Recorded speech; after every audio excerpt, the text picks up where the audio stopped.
Well, hello there and welcome back. I want to start where we ended off yesterday with that fabulous quote that Mark shared. Success is not final, failure is not fatal. It is the courage to continue that counts, and that is by Winston Churchill. And continue is what we will do today. We are, in fact, starting a new adventure because we are starting with the assess part of our SME Sessions webinar series. So this was preceded by the stabilize part, in which hopefully you got some things to got you thinking about how to just get things a little bit more even keeled for where we are right now. And this part starts to speak to the digitization elements of this particular webinar series.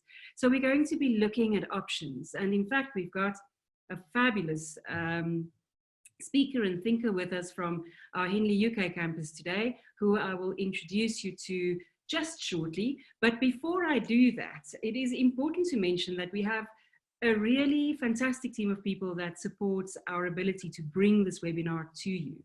And they would like me to do a little exercise with you because they also want to see how you are and how you are doing. And so they've asked me to do the following. Can you please pick up your phone? Aha. It's not so visible. Can you please pick up your phone? And then can you please pick up WhatsApp and open up as though you're going to start a new message? And then can you click into your emojis? And what should pop up are your frequently used emojis. Now, what is your emoji that pops up at the very top left?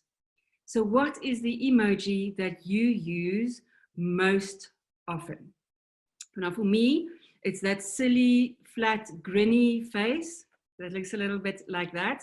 And the way that I interpret that is that I am often in a situation where I have to ask for forgiveness after I didn't ask for permission.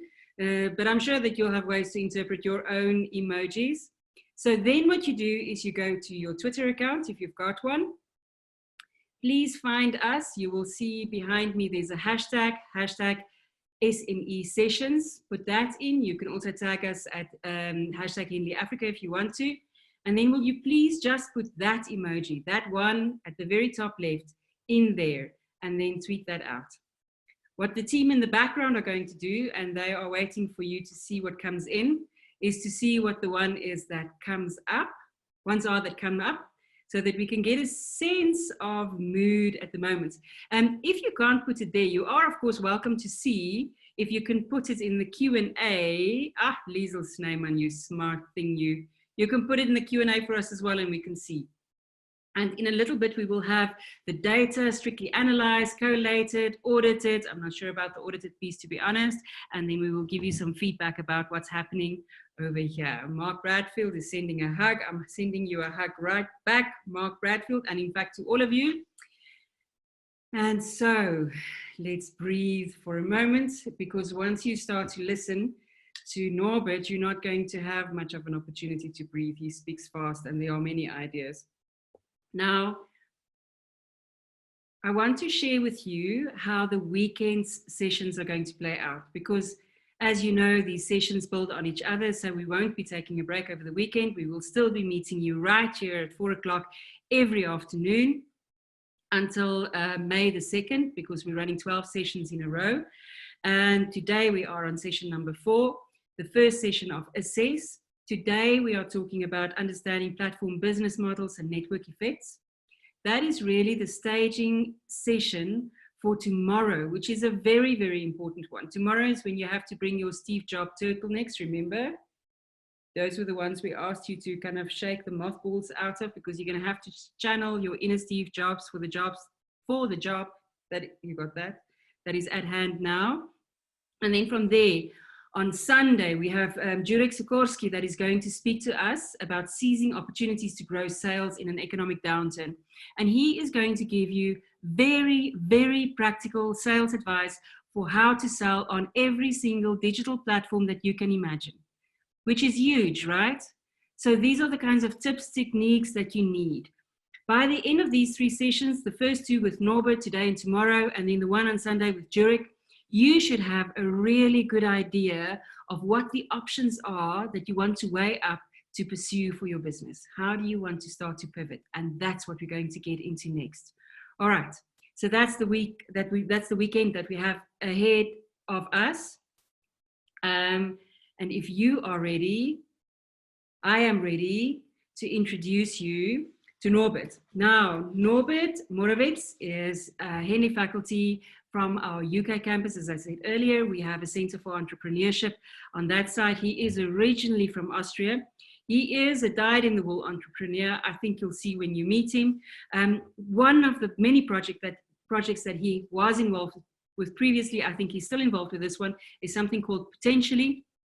It's a web startup that fuses psychology and technology to help companies understand their talents, and so that they can really unlock that talent from a performance point of view as well.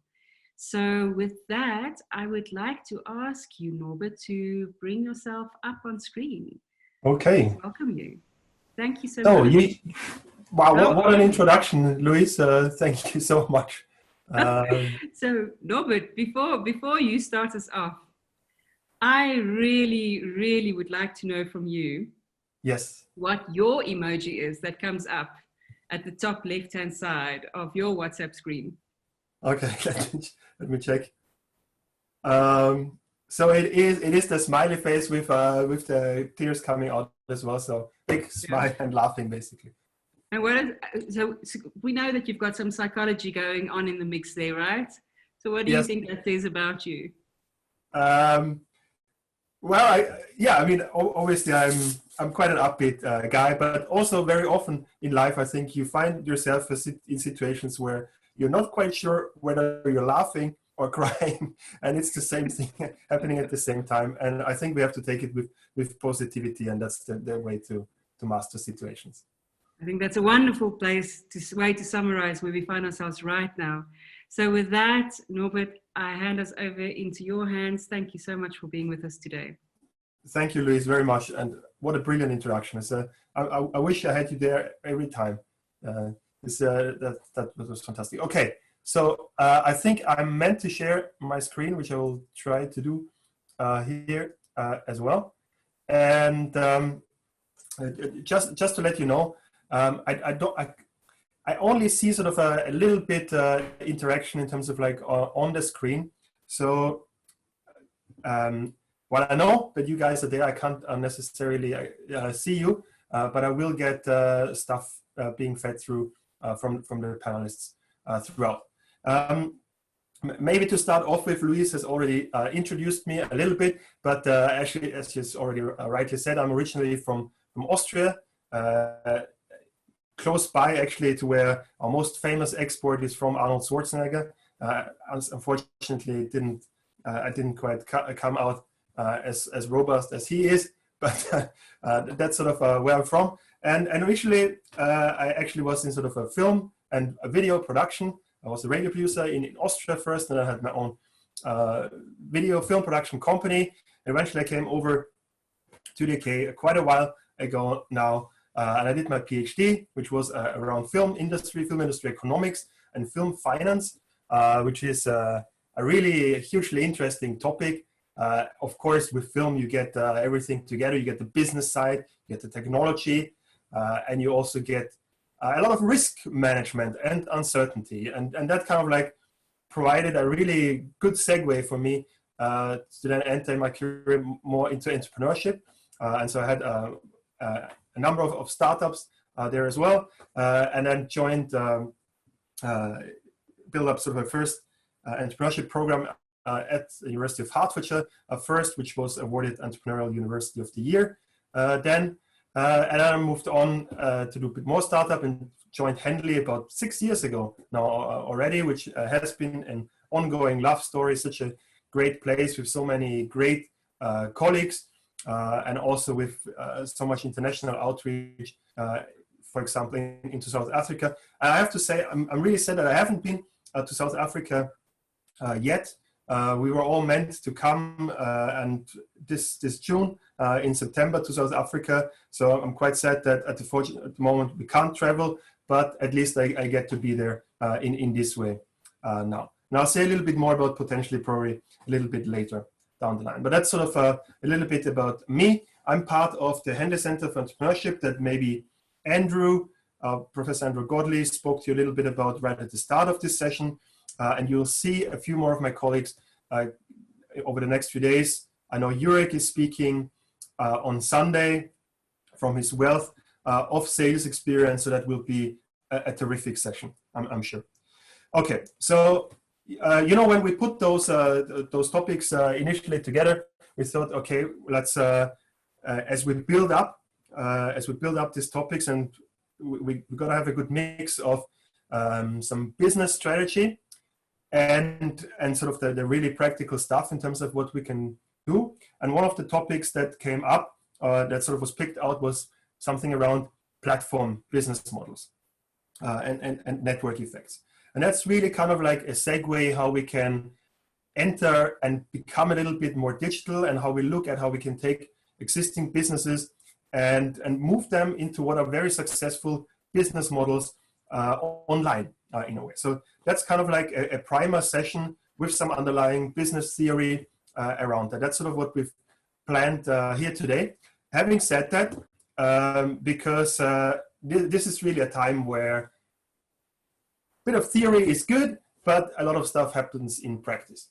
So because we really want to make sure that everybody gets the most value and that we all get the most value out of this session, I've thrown up this pink slide, and that pink slide will come up, I think, twice during this presentation.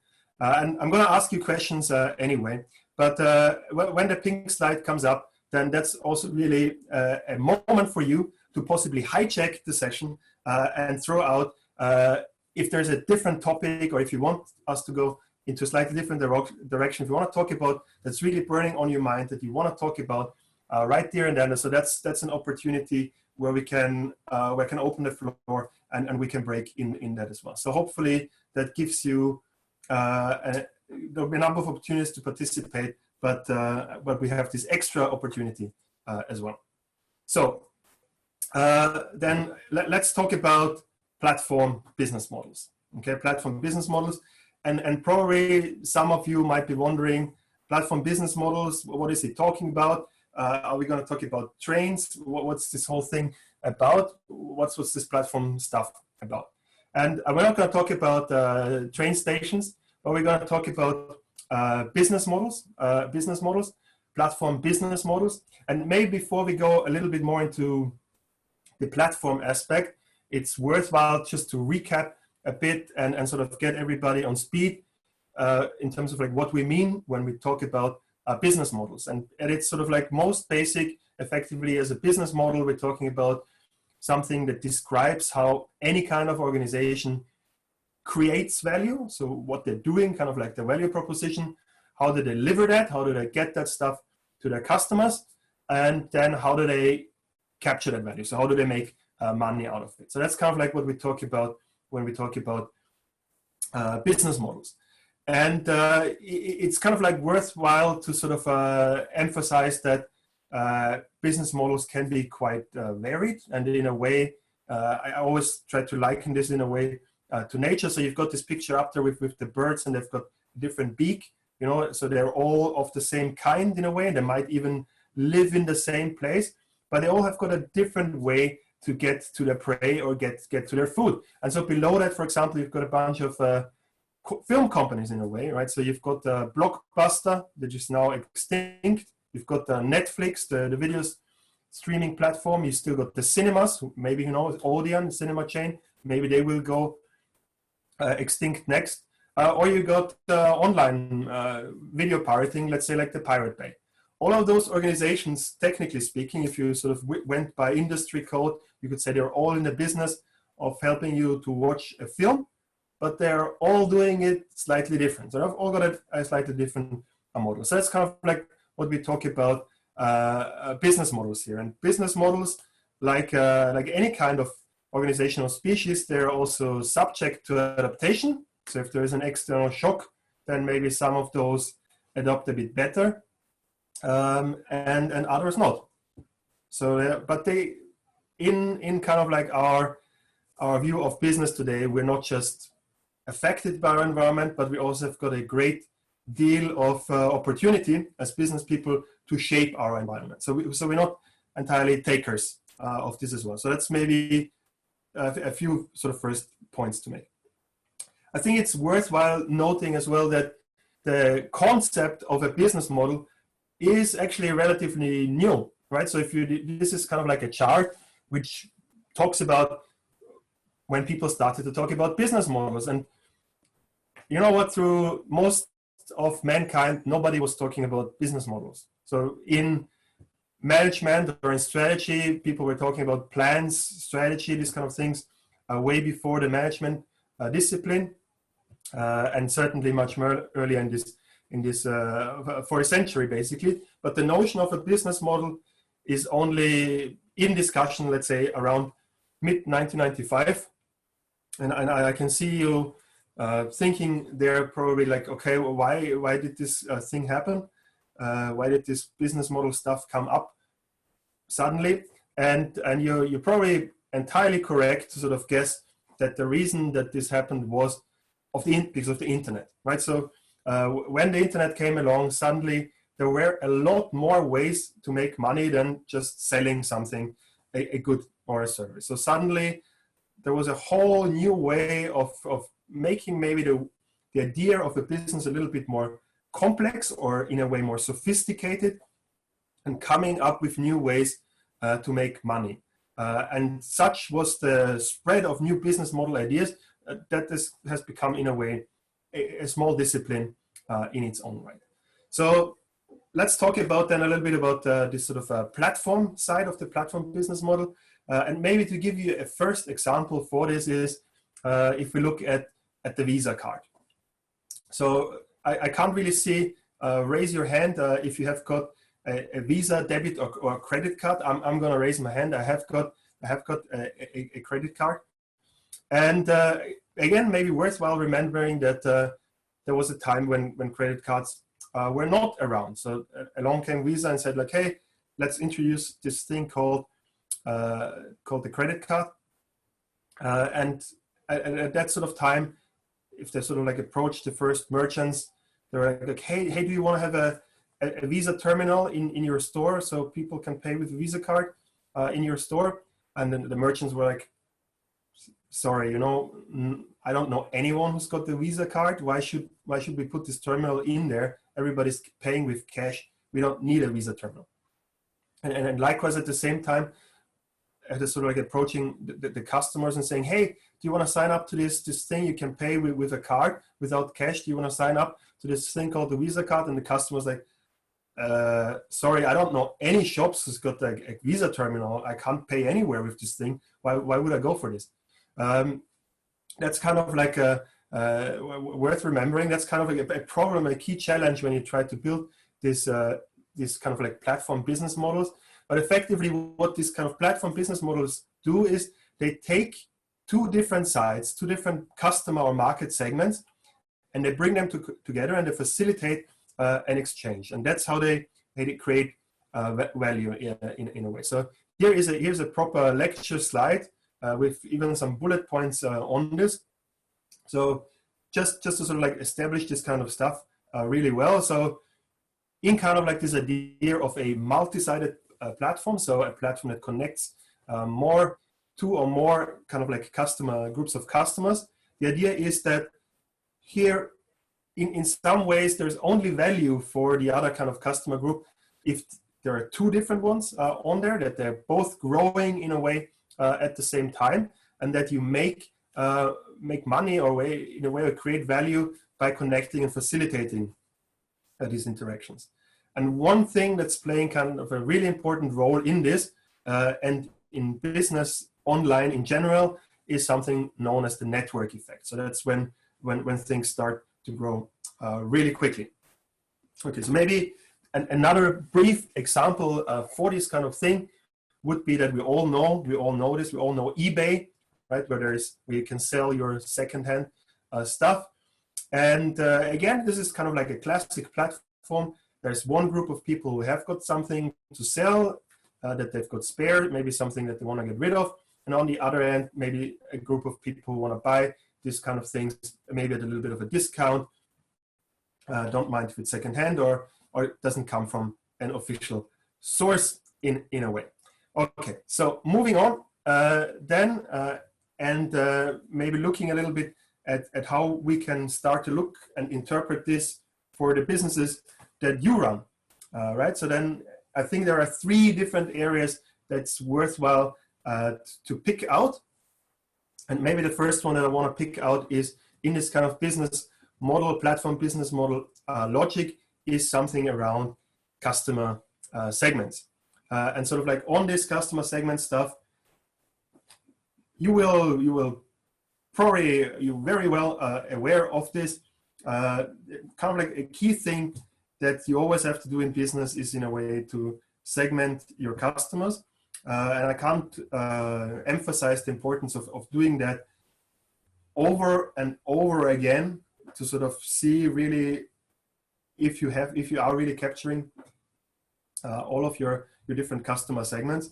But what do we mean with customer segments? It's really kind of like a separate customer segment in a way describes a group of people for which it justifies that you maybe create a distinct offering. Maybe you reach them through a certain way. Maybe you have a different relationship with them than with other customer groups. And very often they will also have a different profitability, right? So, and based sort of on this segmentation, you adopt your offering in a way. So let's say as an example, over here, if let's say if we take the Swatch group, right? So the Swiss watch manufacturer, then they will have done their analysis and they will offer a Swatch watch for the broad customer market, but in their portfolio they will have very high-end brands as well. Omega, Breguet, this kind of very expensive watches where they have it's a watch, it's the same category, but they've got a different profitability. The way how they sell those watches is through a boutique, a specialized boutique. The service that you receive there is also entirely different. So they've kind of like shaped, although the manufacturing is done by the same company, they've differentiated the product for those different customer segments. Sort of like if you can see a little bit on the side, also I put Standard Bank up there. Banks are also notorious for doing this, right? So if I go down to my local Barclays, let's say, I'll stand in line at the bank, although now it's closed, so everyone is the same. But if you're a high net worth individual, then you might have a personal advisor that gives you a completely different service. So that's kind of like the idea that we're customizing the relationship and also the service around that in a way. And so if we're, maybe if you take a moment to sort of think, and I'm sure you know who your customers currently are, and maybe also you have an idea of who else could be your customer. And I don't know where you currently are in your sort of business planning, especially at a time like crisis as this. It's worthwhile to just sometimes go back a little bit, take a step back, go back to the drawing board, and really look at customers in a different way as well, and see if you can group them into different segments. That's really a worthwhile exercise. Maybe see if some of them pay a little bit more, are bigger customers, some of them are smaller, and maybe there's a group of customers that currently are underserved. And that will all come in very handy a little bit later as well today when we talk about how we can build network effects in terms of growing companies. So let's say you've got something that you have to offer and you have got some customers, then you have to reach your customers as well. And that's sort of typically when we talk about what we mean by channels, right? So channels is how we reach our customers. It's how customers find out that we exist. It's if you've got a shop, customer can come in and evaluate your product and look at it. So it's the place where they can evaluate whatever you're offering.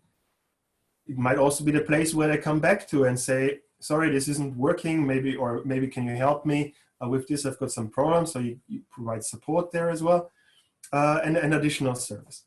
And maybe as a sort of like first breaking point on here, before I ramble on too much, I guess let's sort of like take a quick breaking point here. And my question out to you guys really is, at the moment, how is sort of like the Corona crisis affecting your channels, and what are you sort of like finding there, and what are sort of things that you worry about and want to find out in terms of like what you can do to use those channels effectively, or sort of switch channels? Thank you, Norbert. Well, while people are thinking on that particular question, and while they start to share their ideas with us on the Q&A, I have a couple of people here that has taken you up on your pink slide challenge to look at some alternatives there. Are you ready to field one or two questions? Are you up for the challenge? Yeah, totally. Yes, fantastic. So the first one is from one of our anonymous attendees, who says, what is your view on the future of currency? Do you think that due to COVID-19 and high digital adoption, cybersecurity will be compromised for banking industries? And that this could lead to high adoption, for example, of something like Bitcoin? Yeah. Wow, that's a great question. And to whoever is anonymously out there, I mean, this has been a very interesting few weeks for Bitcoin in some ways, but for blockchain on the whole as well. I don't know to what degree people are out there following the markets for crypto currencies in a way, but sort of as the crisis initially unfolded, just to briefly recap, the price of Bitcoin initially also collapsed. It has since recovered a little bit, and sort of there was the initial proposition was, you know, like if all the stocks are crashing, and all the stocks are crashing, the share prices are crashing, the currencies are crashing, especially, let's say, if you take the pound as an example, the pound has fluctuated crazy. It's dropped in value massively, then has gone up again, then dropped again. So it's ping-ponged up and down. So not something where you would necessarily want to keep your savings. And so the question was like, okay, well, if the stocks are crashing, if the currencies are in a way crashing, where can people keep their money safe? And one of the initial questions was, okay, can we put the money into Bitcoin? And then sort of like there was also an initial crash in Bitcoin. I think a lot of people have said Bitcoin in a way is mirroring what's happening with gold. Gold, of course, gold market also crashed initially, but then has been rising again, and Bitcoin has also been rising again. So there seems to be some notion that Bitcoin can be a medium, kind of like a storage of value, although it's not entirely kept its promise as something that would be a very stable place to sort of like put your money. So it's not entirely proven to be completely fail-safe there yet. Now what we're seeing, of course, is that all the governments are printing massive amounts of money and throwing that at their economy. So we would expect to some degree at some point inflation to come through with all that money printing. There should be inflation at some point, in theory, coming through. And again, in theory, something like Bitcoin or other cryptocurrencies would, in theory, provide a more stable place to put your money there. But it's anybody's guess whether that will happen or not. We simply don't know. There are a lot of variables around that. And at the moment, I'm afraid, although I do follow those things quite closely, it's not something that where I would feel confident to say that this is at the moment better or worse than having your money in a certain currency. It's too unpredictable at the moment. But in theory, on pure theoretical grounds, yeah, I mean, cryptocurrency has a promise to be more stable than maybe some of the currencies, especially with a lot of money printing going on. In practice, what we have seen, though, is a massive rise of the state and state power in the last couple of weeks. And I wouldn't underestimate how capable states are in undercutting the power of technology as well. So, I mean, let's, for example, if I look at the big tech companies, Amazon, Google, Facebook, you know, in a way, at the moment, they reign supreme. And some of them are even making a good amount of extra profit. But on the flip side there, as government roars its head in a way and becomes bigger again for the first time now again in a long time, there are very serious discussions underway, for example, in the European Union, that maybe this year they will actually start to tax companies like Amazon, companies like Netflix and Google, who have so far, by and large, mostly escaped the taxman with quite elaborate tax schemes where they sort of like domicile themselves. But it looks like that maybe even on the big tech front, governments are swinging the other way, and they say like, okay, you know what, we need the money now, so we're gonna come after the big tech companies. And in the same way, they might also at some point decide that if cryptocurrency is in the way of what they want to do, or if they see too much outflow of money into cryptocurrencies, that they snap it in a way, or come in with some extra regulation. So we can't completely discard that. Okay, I've rambled on again. Thank you, Norbert. That was a very multifaceted answer to a pink slide question, as you invited right at the get-go. So to your next question, to people around channels. So Chris says that he's in the financial services industry, and that they're using the current situation to help more of their clients move to digital signatures and digital authorization of transactions instead of paper and wet signatures. Client adoption has been much faster than in the past, and this is helping to lower their processing costs. Isn't that a fascinating thing? And then just a couple more comments, and I'm going to leave you with another question. Of course, there are people whose channels has been seriously affected. So, for example, for Laura, because she is in events, so that means that their channels really has been shut down. As for Susan, who is a travel agent, Magreen Matthews says that for her, COVID-19 has highlighted the enormous importance of flexible, accessible, and integrated online presence that stands out among all the other noise. And isn't that just so true? She's noticed a nationalism arising, i.e. a strong emphasis on supporting local, which may give an advantage when competing against global entities. And this certainly is a theme that we touched on last night as well. Then I think the question that I would like to leave you with as you segue into the next part of your presentation to us is, would you say that the adoption of a platform business is crucial to expand the network effect? Yeah, I mean, in some ways, if I sort of, first of all, these are really very astute observations and comments there. Also, I guess, like just to comment on the signatures, the e-signatures, that's fantastic. And I think a lot of people or businesses are, if they have been in the digital area or sort of online sphere before, they're seeing sometimes a boost to their business, which is great.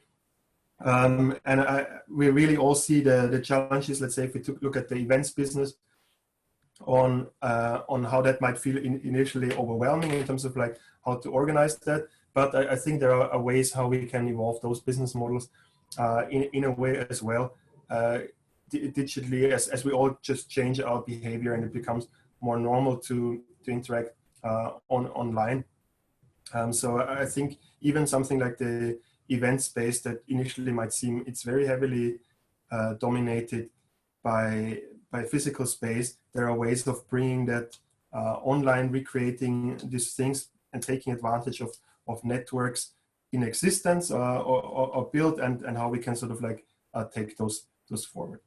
And so, yes, I do think some elements of platform, what I will say, platform business models work.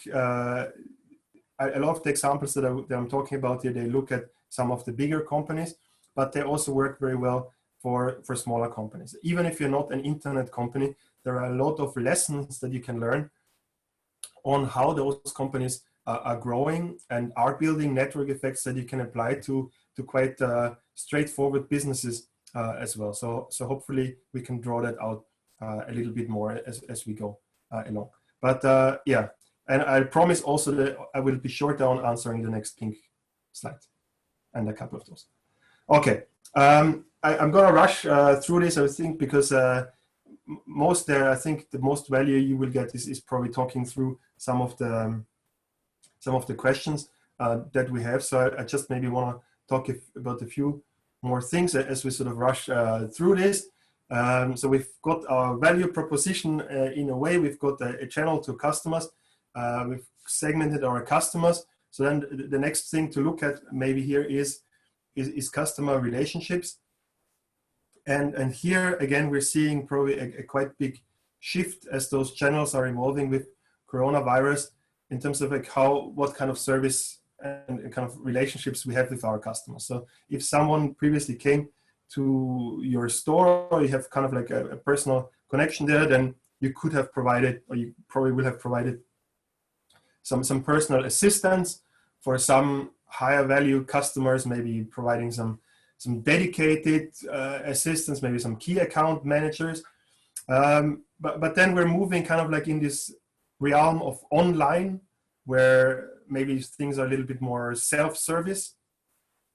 Maybe there is automated personalization going on. So if you're technically, initially this was maybe they preserve a little bit more of bigger tech companies, so where the software is automatically personalizing experience for you.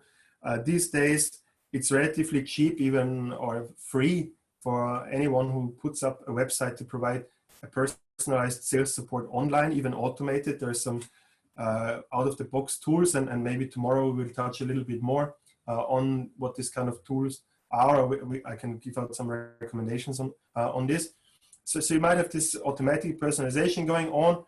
And if we're looking at true internet companies, then of course you also have got relationship with your customers where you don't have any relationship, so as to speak, necessarily with them, but they use your platform to create a community, and you're just in a way monetizing that community. That's what Facebook, I guess, is doing.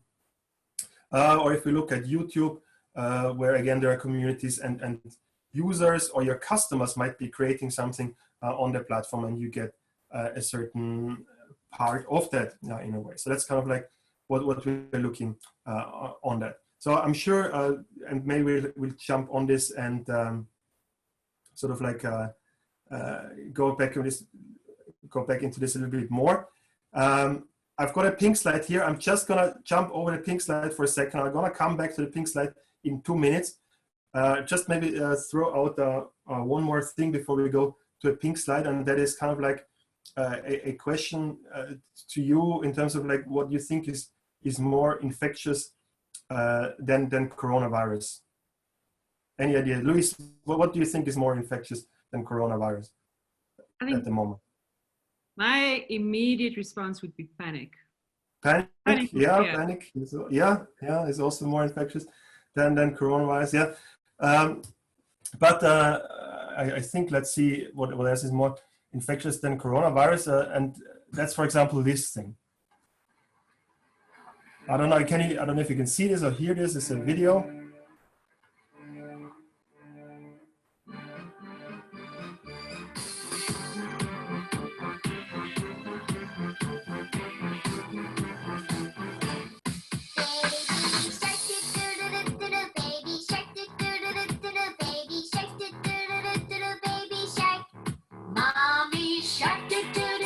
Okay, I'll leave it here, but you might see that this has over 5 billion views on YouTube. So this has got 5 billion views on YouTube, which is much more than people have been infected by YouTube. And I guess sort of like if we look at business, in a way.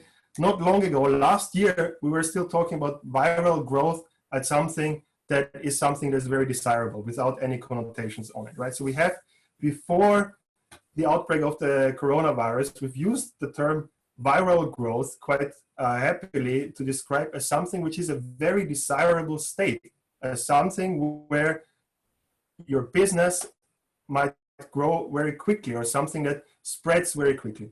I think panic, Luis, you're right, that spreads quite quickly. Things that also spread quite quickly is hopefully knowledge. Yeah, so knowledge also spreads quite quickly. Positive word of mouth, maybe about your business, about what you're doing in this crisis, can also spread quite quickly. And kind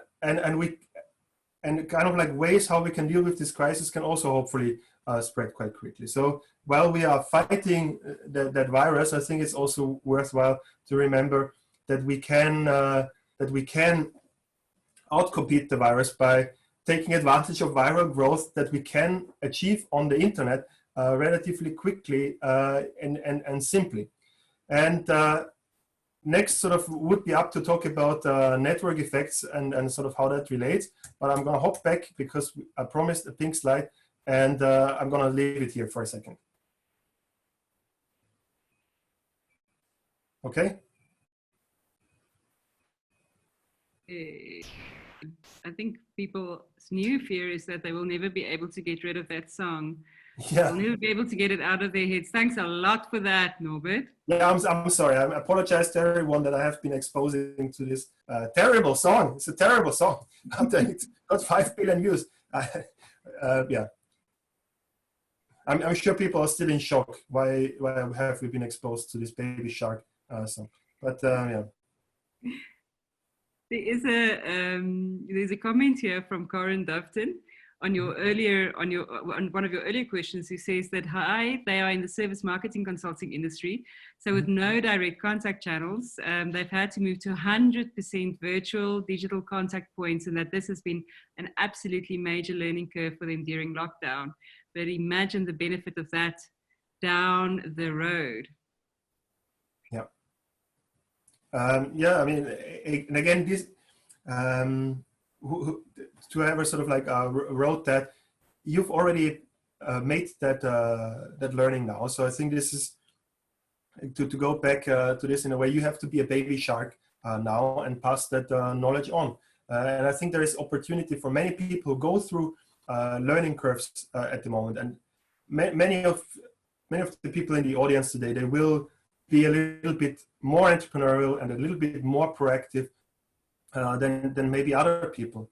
And we really have to see that we're all connected with each other. And so if you're the one who's already figured out maybe how to go online and how to do these things, then it's on you to pass some of that on to people down the chain as well. And anyone who's built up this expertise and gone through this experience, it's legitimate for you to claim that you are an expert, because certainly in the eye of the person who hasn't done this yet, you are. Yeah. So I think what I would encourage everyone who listens in and has figured out how to do something online now, go and find a way to get the word out that you have done that you've built up that expertise, and share that knowledge. And typically what sort of happens then is that first of all, you get the credibility and the trust of people that you are contributing and that you are sharing. And it also typically down the line leads to goodwill, and it also leads to business in a way. So I think even throwing stuff out here today is really helpful for all the other people. Such an interesting. Was there any more pink stuff to hijack, go into a totally different direction? There are, but I think I'm going to segue us back to the conversation, because there are some very interesting thoughts on the topic at hand as well. So one question, I think two questions, and then back to your conversation. The one question is from Adrian and Vicky Lombard, and they want to know, if you are sharing too soon, are you not giving away your value? No. First of all, I mean, I've seen this in my own business, and I've seen this hundreds of times with companies that I've been working with, and also with student businesses. No. So I mean, typically, yeah, if you find, typically people have to be, first of all, when you share the knowledge, you're the one who's shared it first. So it might be that you don't get attributed by the person whoever takes on it, but typically they sort of would. So it gives you a bit of credibility there. You can always reference back if you've made it public to that. So you've got kind of like this authorship status around that. But secondly of all, you need to consider that how well placed are other people to really jump much faster than you on executing that strategy. If it's most of the time, that's not the case. So in your own business, you will have a set of customers, and you will be doing something in a certain way. And if you figured something out, then you're going in this way. So sharing, I'm not saying share everything in terms of like how you're doing something, but share some broad lines. So you leave still enough for people to figure out. And if I think the ideal recipe for sharing here is you share enough so clever people can go and maybe spend, and they will still spend a good amount of time to figure out how they can apply that to their business. And they will do that anyway. They will anyway already be sitting there and thinking, how do I apply that to my own business? So if you give them a little bit of help to go into the right direction, it's gonna speed them up a little bit more, but that doesn't matter because you're already much further ahead, and most probably they will be quite grateful and thankful that you have given them a little bit of a ladder to sort of come out of the abyss as well. And don't forget, there might be other people who are actually further ahead than you, and they will also be looking maybe over their shoulders in terms of like what you are doing. And it's kind of like in this situation, you know, like politicians always throw this thing around, oh, you're all in this together. But we are kind of like all of this together, and helping maybe the person who's slightly behind you is the right thing to do. And it will also be seen by the person who is maybe a little bit further up the food chain than you. So I don't think you lose anything. You lose anything by this. You have got much to win by sharing, more to win. Thanks, Norbert. Our Dean, Prof. John Foster Pedley, often talks about co-opetition. Mm-hmm. How do you, when you are in the same sector or in the same industry, work together to grow that sector and industry, and then compete within that? So I think it really speaks to that strategy. So there are a couple of very topical questions that are coming through around platform business models, platform models. So the one question is on the business industry, and the question relates to, we're in the game of touch and beauty, hair salons, and we are in big trouble. You know, is there a way to take such a business online? And then there's Kabelo Huma, who's our farmer, who spends time with us here, and he says, you know, how can a platform business model and network effects work in a rural African context, where a digital presence is not necessarily as predominant? And then Leanne brings it together by saying, you know, how do we build? Give us a practical example of how we build a platform business, and when is this not really practical? When do we steer clear and look for another option? Yeah. So with that little basket of questions, I'm going to hand back over to you. Thank you so much. Okay. Wow, a number of tough questions coming through. So I've got something down. I've tried to write a few notes sort of as I come along, and I think like maybe sort of towards the first question, of which I haven't captured all of it. I got a little bit around sort of hair salons at the end, and sort of like bringing things online. I think these days, how can customers evaluate the offering? I mean, right now, where people can't go out of their house, maybe if they're in lockdown, having some sort of online presence is really important. So underlying a lot of this platform models is something which is called transaction costs, right? So which is in economic terms, we're talking about how much does it cost for a transaction to take place. And the first thing for a transaction to take place is typically information costs. So how much does it cost somebody to find out that you're offering something? So these days, mostly the only way that somebody can find out that you exist, if they are not already your customer already, is by you having some sort of online presence. So it's non-optional. Luckily, there's lots of free website builders out there which allow you to build this really quickly. But then if you're a hair salon and you already have an existing customer base, or maybe you have got a lot of walk-in customers who might not necessarily search so much or try to discover that, then you have to think again, what is the key thing that they are looking for? Everyone is looking for information. And in some ways, I think we are seeing lifting of lockdown measures already. So the next information that people are looking for from your businesses is really, can they trust you? Can they trust you with sort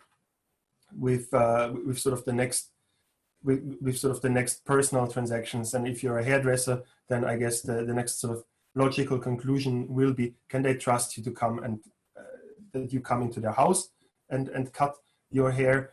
And can we sort of trust to come into your store? And so you kind of like need to be able to create that trust through maybe some business practices that you adopt to minimize the risk there, and be very transparent of what you do to prevent further spread. So you need to, I think, putting the information out there that you take this very seriously, and what you're doing to sort of circumvent that right now and in the future, how you're planning to do this, and to make sure, maybe put some policies in place who you are willing to serve and who you're not willing to serve. That sort of will generate the interest there. We've sort of had the question around rural places in Africa and network effects, and I think this is really interesting. When right from the get-go, when we put this series together, we were sort of discussing, okay, we're bringing some examples in a way from England and from the US, and we've got a super mature digital infrastructure here. So wide availability of broadband, of 4G, in some places 5G now. We benefit from, let's say, for example, Amazon having fulfillment centers all over the UK, and if you're a small retailer or a shop, then you can piggy bank on the existing logistics infrastructure, and you don't have to build up all of this logistics yourself. So of course, if you're kind of like doing anything digitally in a very mature environment, let's say like the UK, it's much simpler. So if we then look at what can we do in rural South Africa, I think the answer is, if you find that at the moment it's difficult to do business with your customers, or to reach out or to organize things, then you are not alone. So there are going to be hundreds of thousands, probably millions of people who are in a similar situation and who are waiting for somebody to solve this problem. And very likely this problem is not going to be solved by some magical wonder platform that falls down from the sky and kind of like solves this problem for everyone. But I think Luis mentioned before, again, this sort of drive for doing something local. Being online doesn't mean that it has to be super sophisticated, extremely well designed and well branded and all of these things. There are a lot of very simple tools or frameworks, and again, tomorrow maybe we mention a few more of those that you can use to build something quite simple that works for you, whether that is maybe connecting out to your audience, or maybe connecting to other people who supply something similar. And I would say that you're highlighting a problem, and you have that problem, and millions of other people also have this problem. What we need right now is people who understand the problem, and in a way you're probably best placed because you know what the problem is, and some of those have to step up and solve those problems. So what effectively you're telling us is there is a business opportunity that needs to be solved. And I would say ideally you're the one who solves this business opportunity, and you become that maybe tech entrepreneur that does that, or maybe you collaborate with other people and you jointly come together and do something. And we don't, I'm extremely guilty of this. If we continue on with this presentation, I'm aware of this. We've been using a lot of big names and platforms. I think it's very worthwhile to remember, and again, we'll talk more about this tomorrow, that they all started extremely small and humble. So if we today look at Amazon, it's enormous, but it did not start enormous. It started with Jeff Bezos and his wife with a small warehouse where they're distributing books around and driving them around manually, right? So this is where we have to look. So I think like you have opportunity here to create something and create something simple and start from humble beginnings and see how it grows. But you have a problem that you can solve, and there is enough technology available for free or at low cost on the internet today to build small solutions locally that can grow quite big as well. Okay, I'm going to stop here again. Luis, any more questions on this, or what's the best? Sure, thank you so much. There's such richness in what you're saying, and there's some appreciation for that coming through, I think, from the forum. I think one of our participants says the real question is on how to monetize value, right? Mm-hmm. So that kind of brings it back to the point. Norbert, do you want to continue a little bit further with some of your thoughts? Yeah, I mean, again, the monetization question is a really good one. And in a way, I think I'll just use today's session. I'll follow up with some of those things tomorrow as well. Because of course, when you're right now, everyone can see there is a lot of opportunity maybe to start things.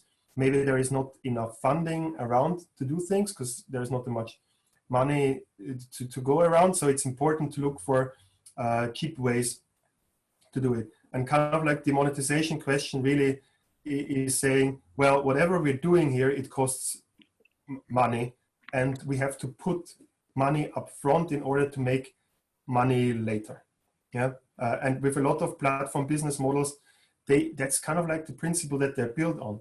There is a little bit of cost up front. It then takes a while for communities to build, and you need to be able to finance this initial phase where you're building customers and growth in this way. The cost falls on you, and once you have got something going, a critical mass going, then there are different ways how you can monetize it. So the question, of course, does become, well, how can we survive long enough in order to build this kind of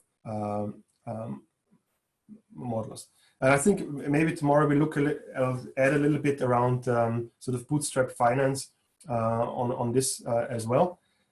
But I think I'll read up a little bit more on what the South African policy is. But I do know, for example, that you're not alone, you know. So I mean, in the UK, where startups are gonna get a little bit more funding as well from the government, but there is still capital going around that is looking to support worthwhile initiatives.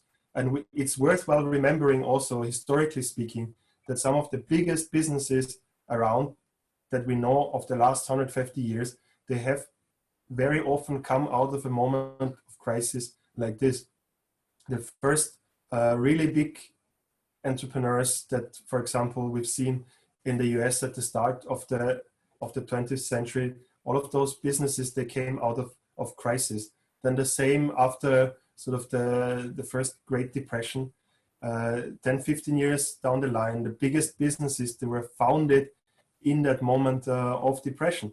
Even if we look at some of the very hip startups that are unicorns today. Some of them were founded during the financial crisis, and certainly also in London, most of those fintech startups, they are a direct consequence of that big financial crisis. So it's with hindsight, it's all quite easy to say like, oh, okay, well, 10, 15 years down the line, there will be some big businesses. But the reality is, if it's not going to be easy, but there is opportunity right now by doing something to create big value down the road. And I think at the one other thing to look at in this way with fundraising and monetization, with both of those topics in a way, is that we've seen a rise of the state to some degree, and in some degree also with the kind of like the crashing of markets or other areas. What we are seeing maybe is a move towards a little bit more of a collective society as well. So making a profit is great, but I think what we're going to see a little bit more in the future is also value and also appreciation for businesses and organizations where you're going to be celebrated not just for having made the most revenue, but for taking action now, creating something that benefits people with a view that value will and money will come down the line.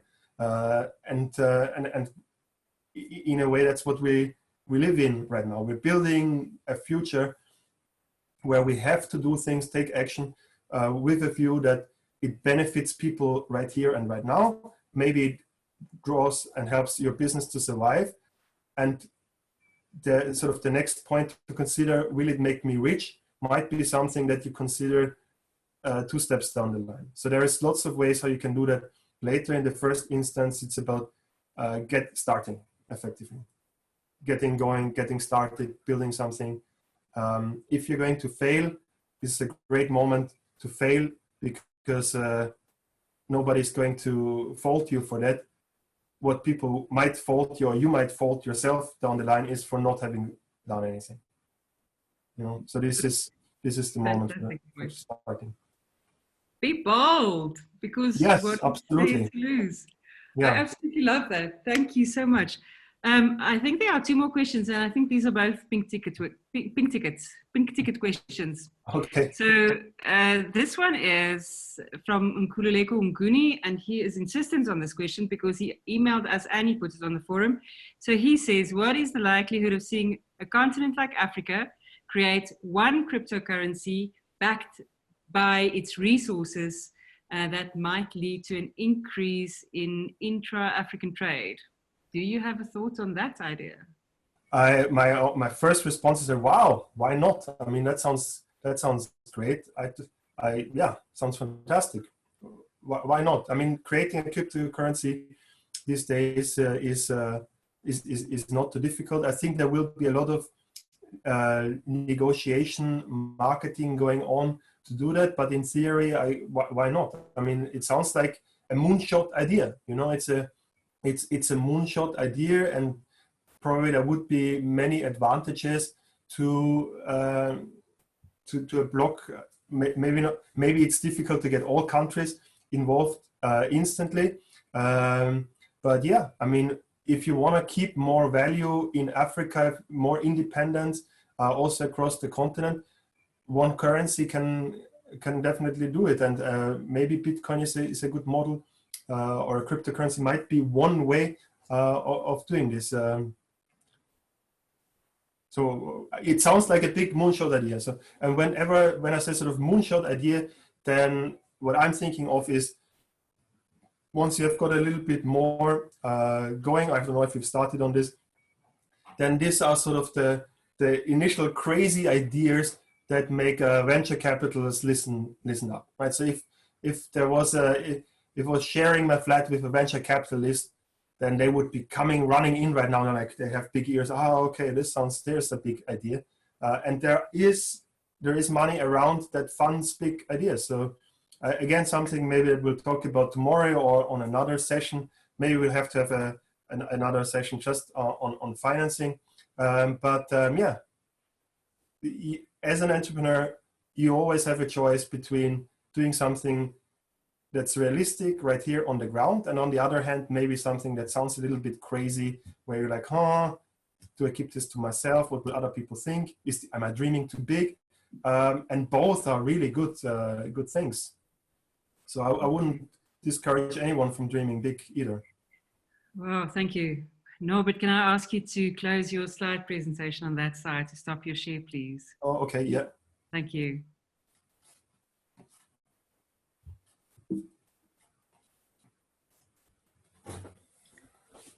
And then as we're starting to come to we're going to start to wrap up our session. There's a comment here from Brian Saunders who says a good example of a rural platform, I think that goes to our earlier farming question, is in Kenya, and it's called iCow, and it's a platform to help rural farmers. And the interesting thing about Kenya, of course, is that there are multiple platforms that leverages mobile money, M-Pesa, other mobile currencies, and that is those are very interesting and very innovative models. Yeah, absolutely. I mean, I think this was much better that we opened up for questions. I had lots more examples from crowdfunding platforms to other sort of things. For example, one, just to sort of show you that I'm also trying to practice this as well myself at the moment. So I'm doing at the moment a campaign under sort of the rubric of Class of 2020 Org UK, where effectively we're asking UK businesses to donate all of their training materials, opportunities directly with graduates, and we've already had Salesforce and O2 and kind of like big brands donate and make the training, which typically they only reserve for their employees, available for grads, because students are going to face a quite difficult environment. And so people are willing to donate things for free. Again, we're going to make this stuff available for everyone. And at the moment, it's also a really good time to just ask for help, or for advice. So, for example, this rural platform works well in Kenya. Maybe it's the time to reach out and say, hey, we really want to solve this here in South Africa as well. Can we get a franchise? Can we work with you? Can we start operating here for you, with you? Or can we just steal your idea? Then you won't ask them. But just do it. Phenomenal. And I think we should end up with a pink ticket slide, because you have now invented it. So yes. Right. And that is Susan Coombs, who would love to hear your opinion on Richard Branson's apparent application for relief for Virgin. For Virgin. Sorry, I didn't quite catch it. Can you repeat? Didn't quite catch it. So Susan Coombs says that she would love to hear your opinion on Richard Branson's apparent application for relief for Virgin. Oh, yeah. Well, I mean, the Branson empire, first of all, the Branson empire is huge, right? I mean, he's involved in so many different cakes, so it's difficult to, and in some ways it's an advantage. On the other hand, it's a disadvantage for him as an entrepreneur, because people will be like, oh, why are you asking for tax relief if you are, and in a way for grants when you've got a big personal fortune and you've got so many other businesses going.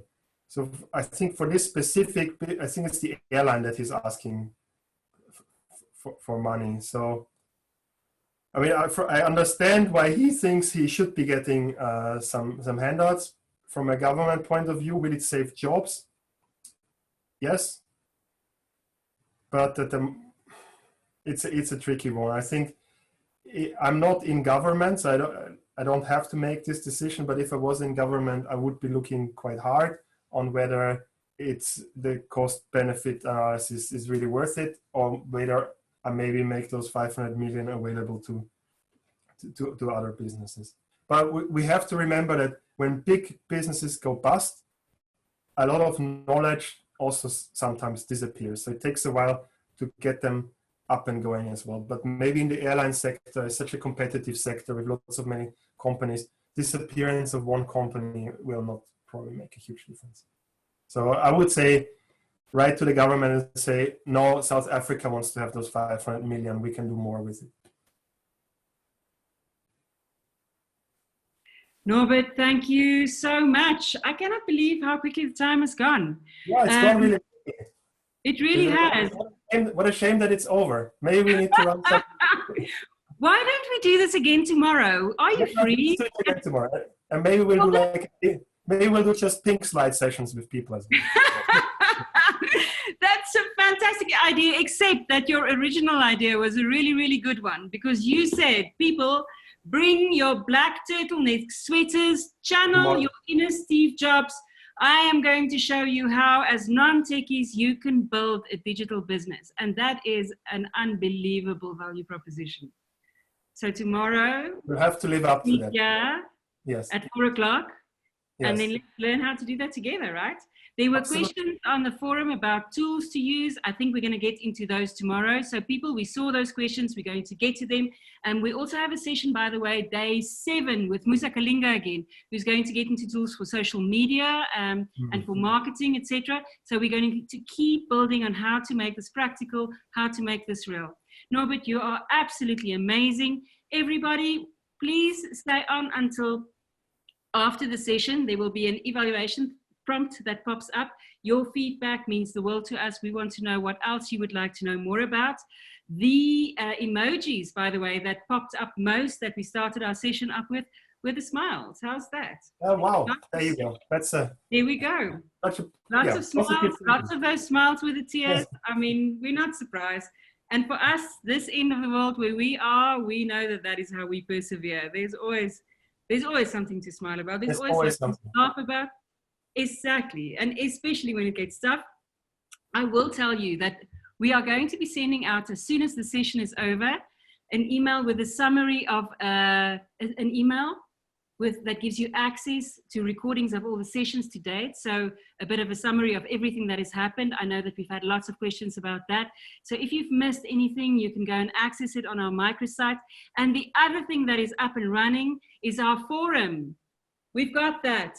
So please go and register on our forum, on our microsite. The link will be in what we send through to you. You can go and tell us who you are, not just us, everybody that is part of this community. Who are you? What are you doing? What are the big questions that you're grappling with? Who do you sell to? How do you network with each other? So let's get some activity, some energy generated in this community. I think that is super, super important at the moment. And then, of course, as is customary, we need to sign you out with a song. And the song today is by one of my favorite people from Nigeria. If I do come back, and I'm putting this out into the universe, I want to come back as Yemi Alade. This is her.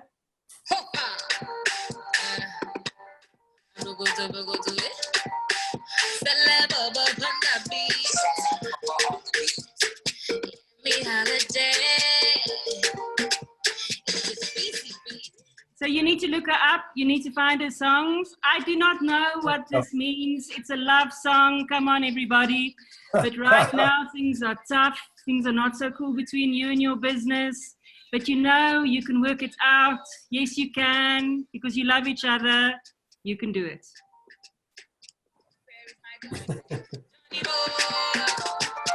Do you know Johnny? Question. If I know see my Johnny, looking for my Johnny. I'm looking for my honey. You're telling me this, telling me that. I say this is not for me. Johnny do me honey. Johnny do me honey. He's doing me this, he's doing me that. But I know it's him for me. We go Canada, we go Tokyo. Yesterday he say he did Morocco. He dance the Siko, he sing a willow. Na lie, na Pinocchio.